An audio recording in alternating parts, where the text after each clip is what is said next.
Kita masuk ke kabar yang pertama. Kejaksaan Tinggi Sumatera Selatan melaksanakan kegiatan geledah rumah tersangka Edi Kurniawan, oknum ASN Inspektorat Sumsel yang terjerat kasus dugaan korupsi gratifikasi. Tim penyidik berhasil sita barang bukti, dokumen dan benda lain yang dianggap perlu guna penyidikan.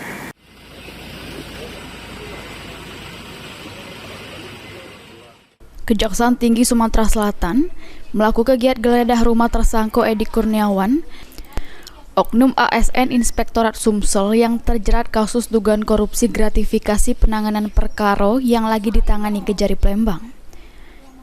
Penggeledahan tersebut berlangsung di rumah tersangka yang berlokasi di Perumahan Mitra Permai Blok C, Jalan Letu Karim Kadir, Kelurahan Karangjaya, Kecamatan Gandus, Kota Palembang. Penggeledahan tersebut dimulai dari jam 10 sampai jam 11 yang dilakukan jaksa penyidik Kejati Sumsel. Dikawal oleh beberapa wong anggota polisi militer dari Angkatan Laut guna mengantisipasi hal-hal yang tidak diinginkan. Kasih Penkum Kejati Sumsel, Fani Yulia Eka Sari mengungkapkan, kalau penggeledahan tersebut merupakan serangkaian penyidikan yang dilakukan oleh tim penyidik Pirsus Kejati Sumsel. Ditambah ke Fani, tim penyidik juga sudah melakukan penyitaan sama beberapa data, dokumen, barang bukti elektronik, surat dan benda lain yang dianggap perlu juru rangkaian penyidikan.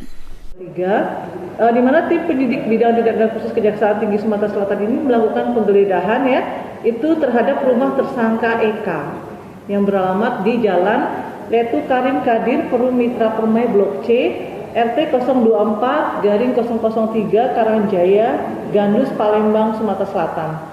Kemudian dalam perkara ini juga telah dilakukan penyitaan terhadap beberapa data, dokumen, barang bukti elektronik, surat dan benda-benda lain yang dianggap perlu dan berkaitan dengan perkara dugaan gratifikasi oknum PNS Inspektorat Provinsi Sumatera Selatan. Seperti itu.